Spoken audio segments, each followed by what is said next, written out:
So today, good afternoon, everyone. Welcome to our coffee break session for June. And as mentioned dun sa mga invites natin, today we're going to talk about how to cope with Upwork's recent changes. So with me today are our Freelancing.ph admin, si Aki, our resident content strategist, si Floyd, our SEO guru, si Juwai, our chief career advisor, and si Rhea, our events and operations and customer service specialist. O, di ba? Ang daming title. Ayan. So, please feel free to send us your questions. You can ask us anything, whether related to our topic. So, mas maganda, mas related sa topic natin. If anything under the sun, pwede rin, as long as it's related to freelancing. So, we'll begin by, siguro one by one, we'll talk about ano yung mga tips namin or advice namin to newbies and even seasoned freelancers on how to cope with this upcoming sliding fee ng Upwork, which will happen on Tuesday, I believe, June 21. Yes, that's a Tuesday. So siguro I'll start with for the newbies, tips for the newbies.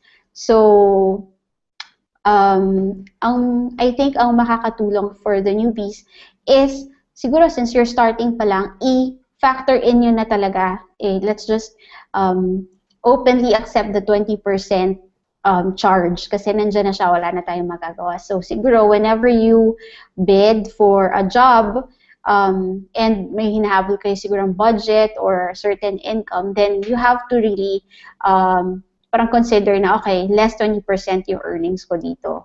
So, ang maganda naman is if you select an ongoing contract, habang tumatagal, then mababawasan naman yung fee from 20% to 10%. So, yun lang. I think embrace the change. That's my first tip, and incorporate it in your bid or in your cost accounting or budgeting, and then search or look for long-term contracts or ongoing contracts as much as possible. I think okay pa rin naman yung fixed price, especially if you're starting. So kung fixed price kayo ng mga short-term contracts, then you must really consider yung 20% when you bid. Who wants to go next? Any tips for the newbies who might have a difficult time with this new 20% sliding fee? I think I'll go next. Okay. Yeah. Actually, masakit talaga yung ano na yan sa Upwork. The way I see it, people are eventually going to get out of Upwork na. Kasi the whole point of doing freelance work is scaling your earnings. I mean, how are you going to properly scale it kung may hirapan ka naman na makakuha ng clients? And I think it's something that you can work with, but in the long run, may kita natin yung effects niyan.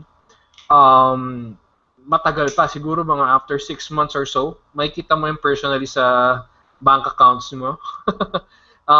So ako, personally, tingin ko, it's about time for SEO freelancers.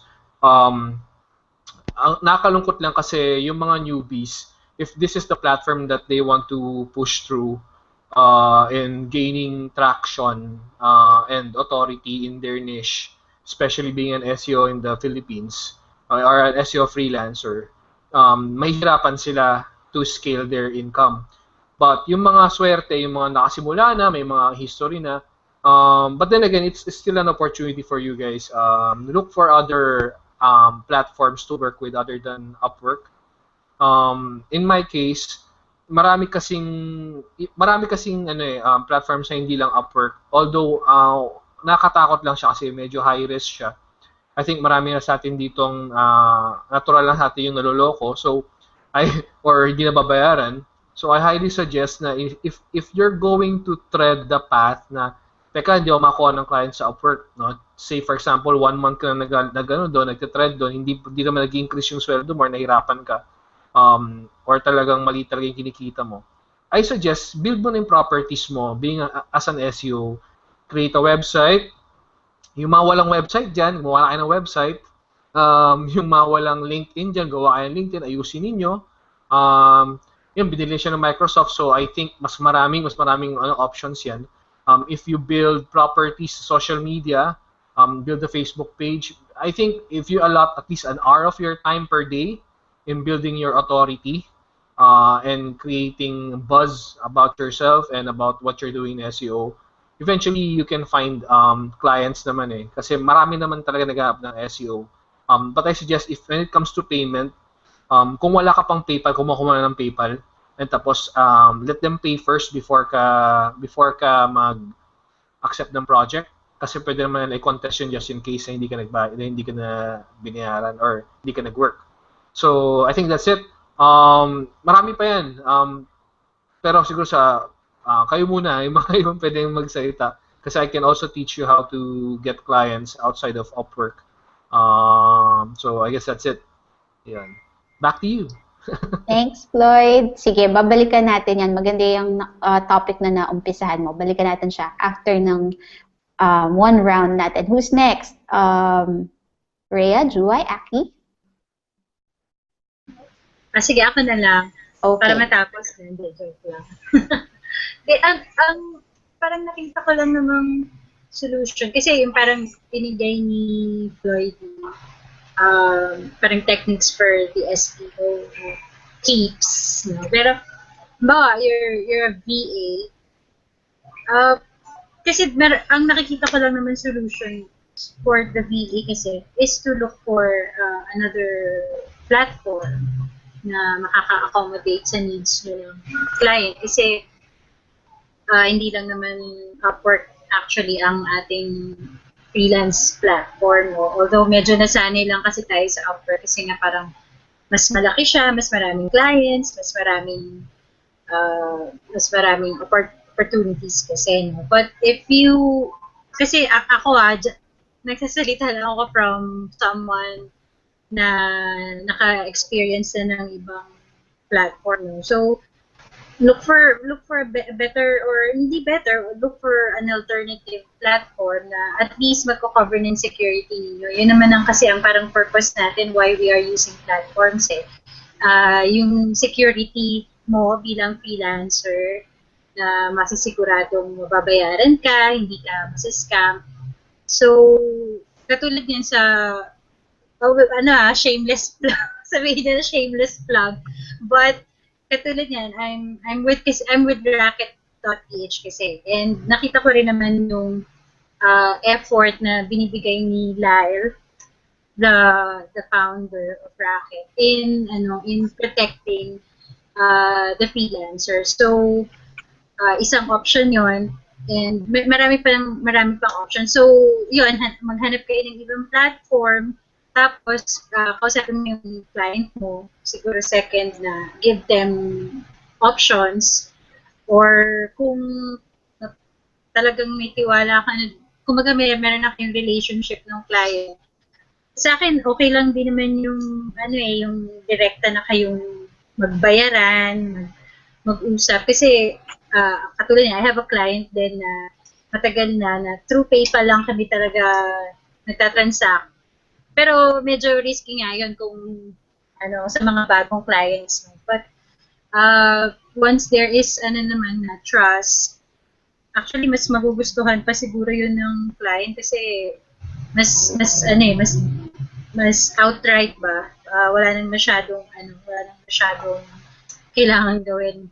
Sa Upwork na, di ba, you have to go through processes for you to sa pag-nominate ng payment or pagbabayad sa mga milestones, no? But make sure kung magdidirekta kayo nga sa clients, yung talagang sigurado nyo na. Pero kung hindi pa, I think the best option is to look for another platform. Ito para sa mga yung VA talaga in general. Kasi katulad niya sa SEO, marami silang option eh. They can build their own websites, they can go through parang link building. So, yun, for general VAs, yun, platform, find a better platform. Yun sa akin. Thanks, Rhea. Okay, mukhang bababalikan talaga natin yung other opportunities na na topic in a short while. Aki, I think you're ready. Yeah. Kasi I don't use Upwork. Pero dun sa mga nababasa ko, the way I understand it is kaya nila ginawa yung ganong pricing scale is to drive away yung mga spammy and shady freelancers and employers din. So, ang nakikita kong solution here is one, you have to know your worth. Just because baguhan ka lang na freelancer doesn't mean, let's say, in my case, kung writer ako, just because bago lang ako na freelancer doesn't mean na okay lang na mag-charge ako ng, let's say, 50 cents per word. Eh kung alam ko naman yung capacity ko as a writer is more than that, di ba? So, yun. Next naman, katulad din ng sinabi nila Sir Floyd and nila Rhea, don't just rely on a single platform kasi hindi lang Upwork ang meron. Tapos, third, ito yung super, super important para sa akin is have specialization. Kasi marami rin nagtatanong sa akin, paano ba maging freelancer? Tapos, pag natanong ko sila, ano ba yung gusto mong maging trabaho as a freelancer? Lagi nilang sinasagot, miski ano lang, basta pwede ako magtrabaho sa bahay. Hindi pwedeng ganon. Kailangan alam mo kung ano yung, kasi kahit siguro maghanap ka ng trabaho sa corporate world, pagka ang sinagot mo lang is miski ano, mahihirapan ka talaga maghanap ng trabahong gusto mo. So, you have to find your specialization. Let's say, sa content strategy, kasi merong mga generalist, meron namang nagpo-focus sa UX and information architecture. I, on the other hand, preferred na content strategy within the digital marketing niche kasi parang mas magagamit ko yung content strategy knowledge ko along with digital marketing. So, yun yung hinahanap ko na specialization. So, yun. And, katulad din na sinabi ng iba, regardless if baguhan ka or matagal ka ng freelancer, pagka naghanap ka ng client, always build long-lasting relationship. Regardless kung 3 months lang yan or 6 months lang yung project. Pero kung kaya mong mag-build ng relationship, don't burn bridges. After kasi ng project, let's say, pwede mong sabihin sa mga clients na, if you need if you have other projects na kailangan ng ganito, ganyan, you can always ping me, blah, blah, blah. Ganun lang. So, I think that's it for now. Wow, dami kong natutunan doon. Juway, I think you're next. Yan, okay na. Buti naman naayos na ang audio ko. Ako, from a point of view ng isang freelancer na Upwork lang talaga ever since ang ginagamit. I mean, hindi pa ako nakatry talaga ng ibang platform.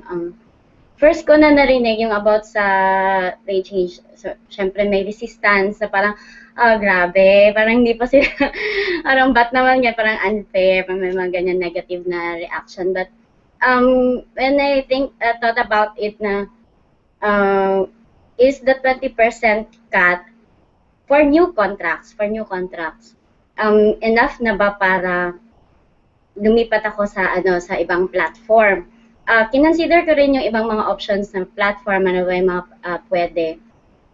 I think kahit with the 20% cut kasi, si Upwork pa rin yung parang pipiliin kong platform talaga. Kasi kung lilipat ako ng ibang platform din, again, babalik, parang ground zero na naman ako ulit. Since I don't have my own website, parang, or own profile outside Upwork, so start naman ako from scratch. So, parang yung effort, in time and effort na yun, compare ko dun sa 20% cut for every new contract, parang ma-outweigh pa rin yung yung ganun yung cost. So, parang sa akin, okay pa rin siya. Kasi yung iba, kung titingnan mo kasi yung mga mga benefits and yung mga services ng ibang platform, for me, mas anuhin ko pa rin si Upwork. But then again, with this sudden yung implementation, yung rate changes is it reminds us nga na dapat we should also start building our own profile or our own i-market natin yung sarili natin as freelancer outside a platform, na hindi lang tayo magre-rely sa isang platform. Yun, isa sa mga realization ko yun. So, in case na may mga ganito, even without a platform, pwede pa rin akong okay pa rin. Pwede pa rin ako makahanap ng clients on my own. So, yun nga, embrace the change na lang. Kasi yung in the end, in the long run naman, kung mag-stick ka sa isang client, in the long run, actually beneficial pa nga siya sa freelancer kasi magiging 5% na lang yung cut ng Upwork. Pero yun nga, for freelancers naman na on a fixed price project, medyo mabigat nga siya. Parang, kasi the usual 10%, magiging 20% na yung cut. Yung hindi mo naman control, although pinupush nga kasi ni Upwork na for freelancers to work with clients on long term, di ba? Pero it's not hindi yun it's beyond the control of a freelancer. Kasi no matter how good you perform on your job, kung wala talagang trabahong maibibigay sa'yo si client, parang ito lang kasi yung business niya, ito lang yung work talaga na mabigay niya sa'yo. So, hindi mo siya mapupush na i-hire or ibigay sa'yo yung trabaho, yung parang bigyan ka lang ng trabaho just for the sake na yung 20% ma-elevate yung cost, yung 20% maging 10%, 5%, ganun. So, yun na, accept the change na lang and then do yung mga advices na binigay ni na Aki, ni Floyd, ni Rhea na I agree dun lahat yung continue improving your work with specialization.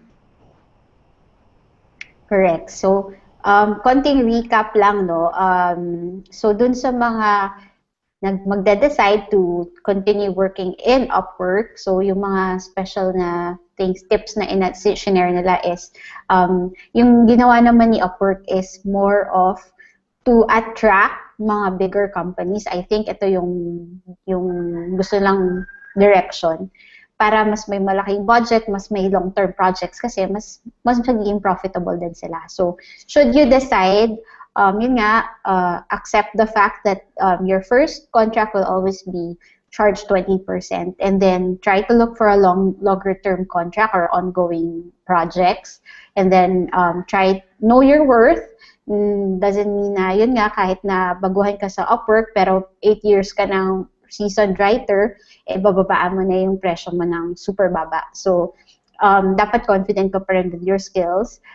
If you want to be able to charge higher, then you continue improving by enhancing your skills. And siguro, moving on dun sa another direction naman, if gusto mong i-open yung options mo, hindi lang sa Upwork, then I think maganda i-share ng iba nating admins yung experience nila with other platforms. So, ako kasi, ang experience ko pa lang is sa Elance, which is almost parang si Upwork na rin naman siya. So, and aside from that, naging direct clients na ako. And yung sinabi ni Aki kanina na yung build a good reputation and a lasting relationship with your clients, never burn bridges kahit na super nakakasuka yung client mo. Wag mong sirain yung reputation mo kasi yan lang yung pakahawakan mo, especially with this kind of setup. And I think yung mga long-term clients ko, yung mga 2 years, 3 years, they are direct clients. Sa PayPal kami nagko-conduct ng payments. And so far, awa ng Diyos, hindi pa naman ako sa scam. So siguro yun, try rin to ask for referrals, ganyan. And syempre kung referrals yan, you have to back it up with your a good portfolio or website nyo kung meron kayo. Kasi if you're not going Upwork.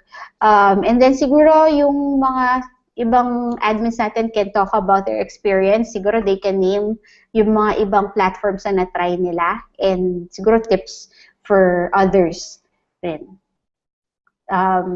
Siguro si Rhea? Okay. Ako pala. So far kasi, ang experience ko pala is, yun nga, racket. Although,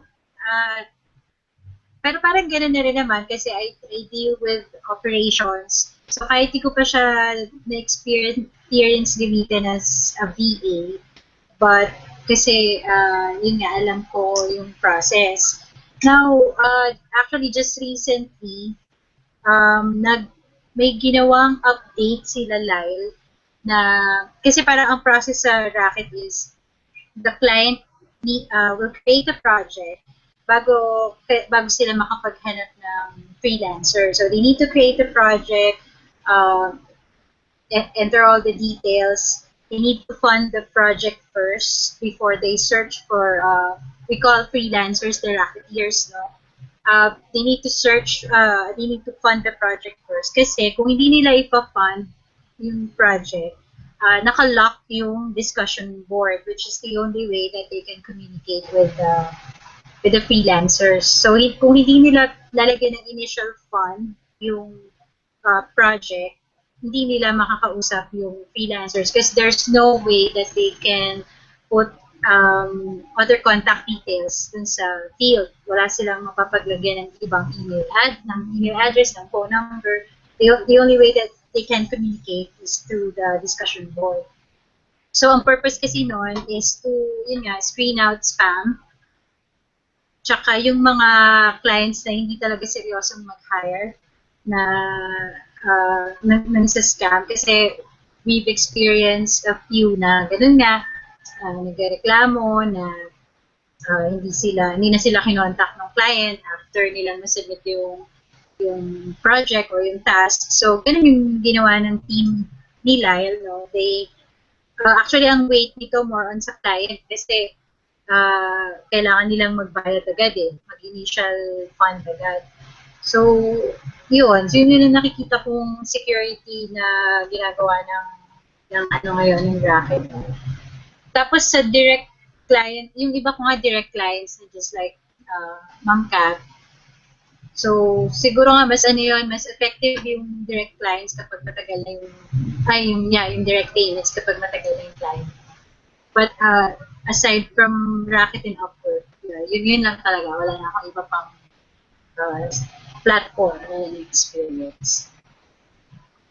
Okay, thank you, Rhea. So, yun, you can also check out Racket. You can build a profile there and try it out kasi very, reputable yung, may experience na si Rhea doon. So, you can check that out also. And plus, yung na-mention nga niya na direct referral. So, speaking of referrals, na-mention na ni Aki yun kanina. So, maybe she can share a little bit more about yung getting direct clients. Yeah, good question. Kasi I'm more of a remote staff. So parang yung boss ko nasa US, ako nasa Philippines, and I help with the operations. So my experience kasi, I used to work sa BPO company somewhere in Makati, and that's how I met my employer now. Parang kasi hindi nila kaya yung overhead cost na padadaanin pa sa BPO. Kaya ginawa nila, they decided to hire me directly. Kaya tapos, kaya lang kinilear out nila sa akin na this is a work from home opportunity, and I just grab it lang din naman. So, I've been with them since 2012. So, gano'n nakatagal. If doon sa mga, alam ko kasi di ba we've mentioned na kailangan may sarili kang website. I think kung hindi mo pa afford magkaroon ng sariling website but you want it to look professional, ang nakikita kong ginagawa ng ibang freelancers is they go to about.me. You can start creating your free profile, tapos pwede ka mag-attach ng mga portfolios, let's say if you are a photographer, regardless of the kind of business or work that you do. So you guys should check it out. Yung iba naman, they would go to let's say my website.wordpress.com. Doon sila nag-uumpisa. Ang isang importante lang, meron kang sariling nirerentahang space online. Tapos through time, dapat pag-ipunan mo para magkaroon ka ng sarili mong domain. I think yung pinakamura is namecheap.com na web host. Actually, gustong-gusto ko silang web host kasi yun din yung ginagamit ko. Tsaka you should also learn how to prospect clients. Wag ka lang maghintay, regardless kung nasa ang platform ka, wag ka lang maghintay na may makita kang project na maganda, tapos magbibid ka lang na magbibid. Kasi di ba ganun yung ginagawa ng mga sa Upwork yata, parang may bidding na nagaganap.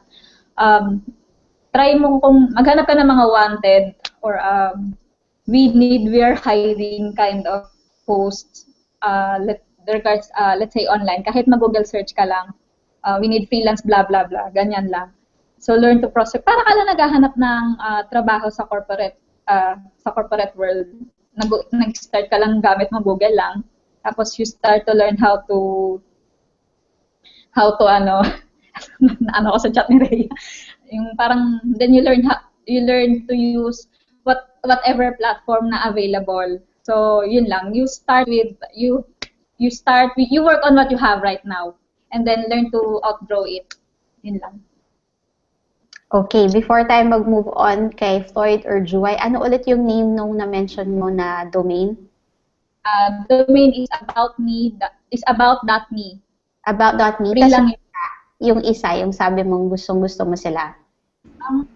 Ano siya, kung afford mong bumili ng sarili mong domain and web host, go to namecheap.com. Namecheap.com. Yeah. Okay. Juway or Floyd, who's next? Ako na lang. Speaking of, Namecheap. Namecheap.com. Speaking of referrals, I remember, meron din akong isang client na hire ako through Upwork. Actually, kahit na yung profile ko, ang dami ng feedbacks, okay naman yung standing ko sa Upwork. Tapos binigay ko pa yung LinkedIn profile ko. Hindi pa rin enough dun sa client ko na yun. Talagang naghingi siya sa akin ng isang pwedeng magbigay ng referral. So, buti close ako dun sa mga clients ko. So, meron talaga akong binigay na isang Australian yung client ko na yun. So, yung isa kong Australian fellow worker, binigay ko yung number, pumayag naman na makausap yung client na nag-hire sa akin din. So, she even sent na nagbigay pa siya ng contract na kailangan kong i-sign, tapos kailangan ko pang magbigay ng ID. Kasi even kahit nga may mga platform na, yung client na yun mismo is parang siguro naniniguro talaga siya na hindi siya first time niya kasing gagamit ng Upwork, or at least I think first time talaga niya mag-hire ng offshore freelancer. So, siguro dagdag din dun sa mga sinabi ni Aki. Maganda yung mga ni-raise na yung mga advisors ni Aki. Dagdag din, think of a person, yung person na pwede nyong gamitin as referral talaga, na parang hindi lang bibigyan kayo ng written referral in case like katulad yun sa akin na talagang nag-require si client yung pwedeng tawagan. Parang yung sa mga corporate work nga, di ba? Na meron tayong mga referrals na binibigay din natin yung number ng person na yun kasi tatawagan ng mga company. Okay, so maghanda na kayo, mag-isip na kayo ng pwedeng past clients na mahingi nyo ng referral or testimonial. Floyd, before we answer Ray's question, may question si Ray, but please talk about yung mga na-mention mo na kanina about building or looking for clients in other platforms or social networks. Okay. Ang first na napansin ko, other than Upwork, may mga virtual agencies na kasi. Just like, although Racket is different, kasi parang Upwork siya, if I'm not mistaken. May mga, like for example, Virtual Staff Finder, may mga agencies na talaga na they'd rather get clients, they'd rather get freelancers online. So, the best way to reach those people is to create an online presence, kahit through LinkedIn lang. Yun ang nangyayari kasi sa akin most of the time. Pag maganda yung LinkedIn mo, tapos nagawa mo yung specialization mo, which is tama yung sinabi ni Aki kanina, specialize ka sa isang system. Maglabas ka ng mga example works mo, kung ano yung mga nagawa mo, tapos optimize mo yung LinkedIn mo. Alam mo yung mga yan, naghahanap na siya ng mga freelancers eh. Kasi that's their jobs. Okay, to find potential na freelancers kasi doon sila kumikita. So kung ayaw mo mag-work under Upwork, you can go you can choose this path na sige, i-pump up ko, i-pimp ko yung aking LinkedIn pagkatapos pagandahin ko siya. Let people find me. Marami yan. In a month's time, sigurado 10 mag-ano sa'yo. And then tama yun. Try mo sa Facebook, mag-search ka, mag-join ka ng mga groups other than Freelancing.ph na groups. Marami yan. Kasi kalat-kalat naman ng mga ang mga Facebook pages eh. Ano ba yung put ng put? Yun. Sorry. Yung Skype ko. Sorry. Ayan. Narinig pala yun. Okay. So, anyway, yun. Virtual agencies, don't forget that. Tapos, create a better system in gathering clients. Kasi when you're trying to gather clients, it all starts with the system.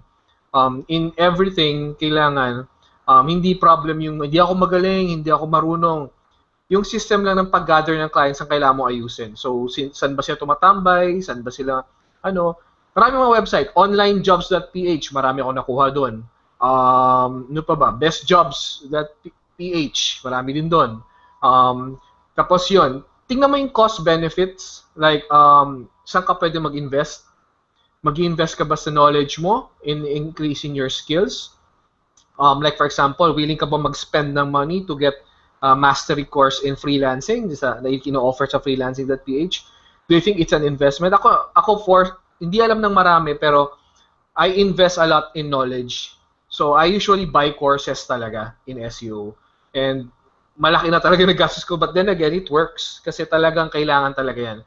Knowledge is power nga eh. And then, don't put all your eggs in one basket. Ikalat mo siya. Sa mga may asawa, mong gawin yun sa isang asawa ka lang. Pero pag sa trabaho or sa racket, kailangan kalat ka. Kasi kailangan nahahanap ka. Maniwala ka sa akin, there will come a time na ikaw na yung tatanggi sa kliyente. Hindi na kita ma-accept kasi ganito, ganyan. Tapos mag-shopping ka na lang, ay teka, masyado maliit yung offer mo, ayoko niyan. Ganun. So, ganun. So, I think that's it. Yun nga, ayusin mo yung LinkedIn mo. Kahit LinkedIn na lang, pagtsagaan mo na. Gumaya ka sa iba. Pinakamadali. Gayahin mo yung pinakamaganda na kita mo. Yung mga sikat na freelancer sa freelancing.ph, yung marami ng kliyente, or tingnan mo, gayahin mo lang. Pagkatapos ayusin mo. So then, yun. That's it. Thank you. Thanks, Floyd. So yes, parang apparently si LinkedIn talaga, since it's a professional social network, mas malaking chances mo makakuha ng potential clients dyan. Actually, tagal ko na may LinkedIn, siguro 2 or 3 times na akong ang tawag nito, na nagkaroon ng parang job invite. And isa pa lang yung natuloy talaga, but all I'm saying is, potentially makakakuha ka talaga ng client doon. And then yung meron nga nag-share rin sa group natin na nakakuha ng client from Instagram dahil post lang siya ng post. Or yung isa naman sa Periscope dahil lagi siya nag-capture ng videos. So, tingin ko siguro isang technique na ginagawa ko, which is sa Upwork to, no? But you can also apply it in the social networks, is if you approach a potential company or client, whether may job opening sila o wala, siguro try to send them a direct message. Pero ang suggestion ko is come up now with a recommendation like, hi, I noticed that halimbawa your Facebook page is lacking in this particular mali yung yung hindi maximize yung cover photos nila, then yung mag-list kayo ng things that you feel they can contribute to that company, or ano yung mga services na i-improve nyo sa kanila, na talagang makakabigay kayo ng ideas or suggestions kung paano mapapaganda pa nila yung business nila. And I think that's the first step para mapansin kayo nitong company X na to. So yun, like kung sinusulat yun sa mga cover letters ko, and I think very applicable siya when you reach out to other potential clients outside the platform. I-add ko lang Yes. Sorry. I-add ko lang. Guys, di ba may mga LinkedIn accounts tayo? Pagandahin nyo naman yung profile pic ninyo. Yung mga... kasi first impressions last. Totoo yan. Pag pangit ang pic mo, like may mga nakita ko iba mga LinkedIn picture nila yung sobrang mga totoy na, di ba? Alam mo yan, yung tipong... hindi sila, parang half body, one by one. Parang ganun. So, mag-invest kayo sa itsura ninyo. I think it's important na ituro rin niya na talagang the way you present yourself sa client, the way you talk, the way you dress, or the way you show your picture, it builds a lot of it builds a lot of character in terms of your job description. So yeah, that's it. Just to add. Back to you. Ako rin, can I add? Hello? Go! Ayan, sorry, nag-install. Hindi, I just wanna add din, like yung sinasabi, join communities like, ito, if you're watching this, ibig sabihin kasali na kayo sa Freelancing.ph, but join communities, kasi maganda rin yung meron kayong, kumbaga, parang kindred souls, no? Lalo na sa mga ganitong panahon ng changes sa trabaho natin. It's good to parang magkaroon ka ng group na where you can discuss it, makakuha ka ng views ng ibang freelancers. Di ba parang ano lang yan eh, simply put, no man is an island. So for anything that will happen, it's really better if you find a community that will help you go through it, no? Medyo parang emotional lang pero it really helps. Kaya kung nandito na kayo, nakikinig kayo sa mga pinagsasabi namin, ibig sabihin, you've taken that step.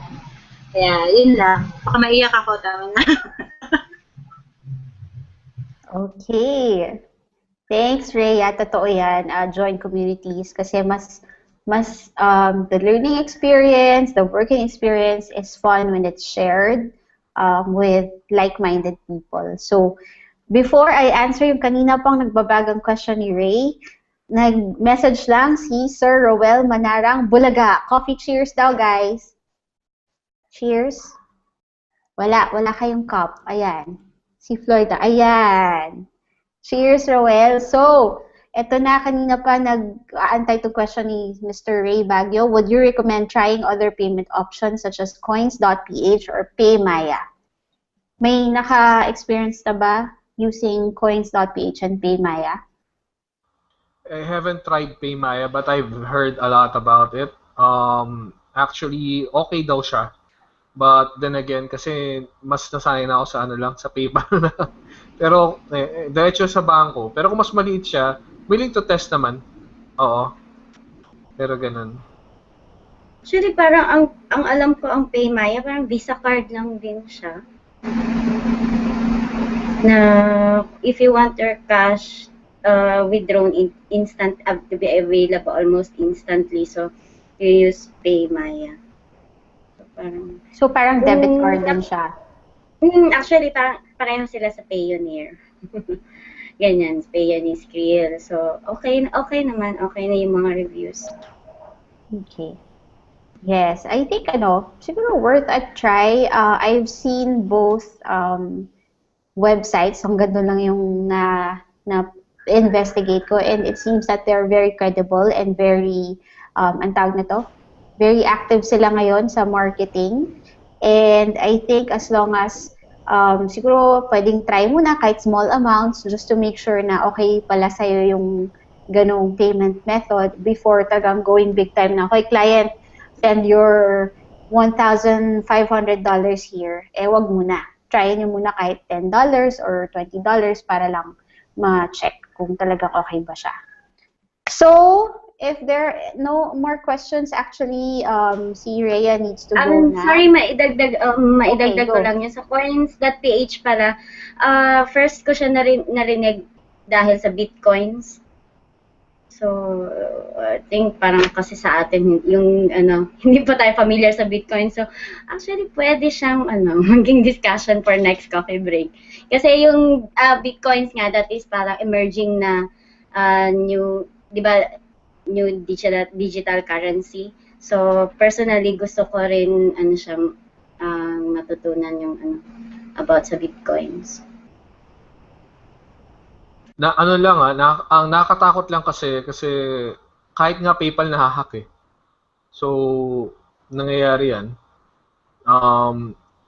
So for me, I'd rather go with the ones sa talagang sure na ako. Like for example, itong sa Paymaya, sabi pay online, you can buy things you'd love to have without a credit card.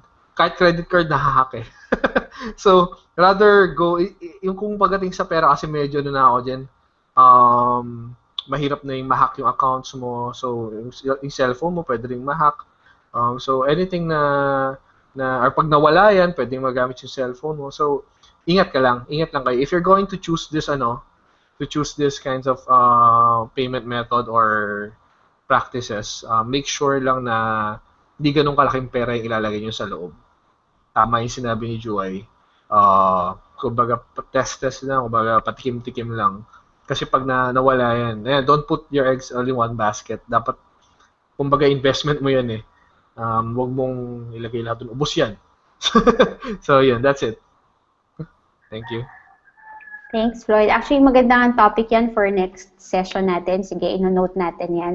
Yung mga payment options. Kasi usually, di ba, local fund transfers, yung medyo mataas lang yun. Kung direct client, yung talagang wiring the money, medyo may kamahalan. And then, sa different countries yan, may SU, may TransferWise, may OZ, ano pa yun? Zuway yung sa'yo, OZ? Yung OzForex. OZ Forex. Then, of course, yung kilala natin na PayPal, although mas mataas yung fees niya, pero parang since ang tagal na niya, mas trusted pa rin siya. And then, Payoneer. Actually, yung Payoneer, dati kasi talagang debit card lang din siya like si Paymaya. But now, meron na rin silang local fund transfer. And kung sa Upwork, kung yun ang gagawin mo sa Upwork, meron lang talaga siyang $2 withdrawal fee, which is mas malaki than if mag-local fund transfer ka. But they're boasting of their high conversion rates. So, parang sinasabi nila, kung i-compute mo, at malaki yung i-withdraw mo, mas mataas yung conversion rate nila. So, parang yung neto mo is mas malaki. But, ang ano ko doon is, i-compute mo kung talagang ganun ka, makakatipid ka if you go to Payoneer in the long run. Actually, ngayon, pabalik na ako sa work ko next week and I'm going to try yung local fund transfer ni Payoneer versus ni Upwork para talagang matest ko kung mas makakasave pa ako. So guys, kung wala na kayong idadagdag about sa payment dun sa question ni Ray, any other last words about yung how to cope with Upwork's recent or upcoming changes next week before we wrap up yung ating coffee break session? Ako okay na. Okay na po.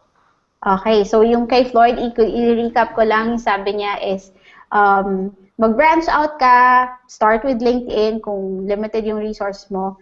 Just create a profile. Kung meron kang parang peg na freelancer, and yun, gayahin mo lang yun, yung kanyang profile, and then improve based on your skills. Sabi niya dito, okay, may message si Floyd. Sige Floyd, ano yun? Go. Yun, better if agencies, mga virtual agencies ang mga matap mo kasi marami yan. Kung ba parang virtual staff finder, ang gano'n, ano mo yun. Marami sila, nakalimutan ko ng iba eh. Pero may mga opening sila every now and then.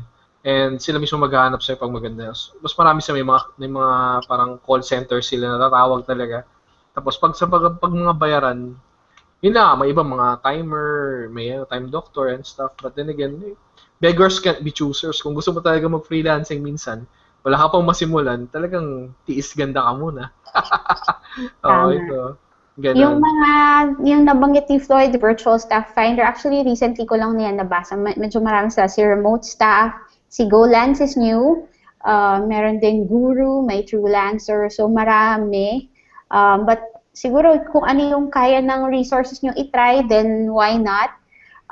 But yun nga, paisa-isa kung gusto nyo mag-build muna, kung LinkedIn, and then branch out to the other freelancing platforms. Any other last words, Aki, Juwai? Ako, dagdagan ko lang yung sa LinkedIn kasi I noticed din na parang meron yatang option na pwede kang i-notify ng LinkedIn in case na someone or somewhere within your industry is looking for a talent like yours. Kasi minsan nakakatanggap ako ng email from LinkedIn saying na, let's say, si Smart Telecom is looking for a content manager, mga ganon. So may options yan. Alam ko may option na ganon. Tapos meron na rin silang sponsored hiring message. I-DM ka ng, may direct message from LinkedIn saying na this particular company is looking for someone like you because you have this particular kind of talent. So take advantage of that.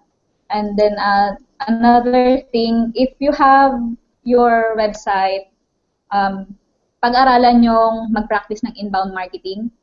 You can, meron certification, free certification sa HubSpot. Meron ako yun. Practicing nyo yun para at least parang kahit pa paano ma-lessen yung effort na kailangan mong i-exert para maghanap ng client. Kasi if you know how to market yourself and you understand the marketing funnel, parang yung mga clients na mismo yung maghahanap, lalapit sa'yo. Yun yung pwedeng gawin ng inbound marketing for freelancers. So, yun lang. Ay, teka, dagdag ko, hindi ko na makalimutan. Sorry. Sa LinkedIn Premium, kung nag-ano ka ng LinkedIn Premium, you'll be able to see yung mga people na nag-review ng profile mo. So, what I did back then also was like, lahat na nag-review ng profile ko, i-add ko sila or kukontakin ko sila. I noticed that you look at my profile. Is there something I can help you with? Ganon. Kasi you're trying to reach out. Pero important yun kasi mura lang yun. Yung LinkedIn Premium, I think, noon $10 na ito or $9. Pero 1 month na yun. Kasi mo mag-invest ka sa ganon na mas maraming makakakita sa'yo, mas maraming mas kakalat yung profile mo. So, yeah. Thank you. Thanks, Floyd. And Juwai, any last words? Dagdag ko lang dun sa mga advices na ni Floyd at saka ni Aki. You never settle lang. Habang natututo din kayo i-market yung sarili ninyo, dapat sabay din nun na ini-improve nyo yung skills ninyo. So, katulad ng binanggit kanina ni Floyd na invest in yourself. So, mga attend mga courses, mga seminars, and then sabi nga ni Aki na find your niche, yung specialization ninyo. So, ano ba talaga yun? Okay, thanks, Juwai. And siguro last na lang, check nyo rin yung every day we get a lot of job posts sa group natin, Freelancing.ph. And marami na akong kilala na nakakuha ng job or interviews dun sa mga posts na yun. Siyempre, be wary, no? We encourage you to exercise caution. Baka yung iba dyan, ang ating beloved and trending ngayon na PPM ba yun? Huwag na natin siya lang name drop. But yun, check out yung mga ibang referrals, kasi syempre clients na nila yun. So you can also ask them kung okay ba tong client na to, etc. So with that, I thank you for everyone who watched and signed up dito sa ating coffee break session for June. Yung mga hindi naka-join because of their busy schedule, don't worry, we'll send you the copy of the recording. And then dun sa mga nag-hangout sa atin, thank you. Ang nag-message lang si Ray and Roel, but I saw na marami pang ibang nag-join. And on behalf of my co-admins, Aki, Floyd, Rhea, and Juwai, have a great weekend and see you sa ating next quarter na coffee break session. Kung meron kayong mga topics na gusto niyo i-suggest, feel free. Bye! Cheers!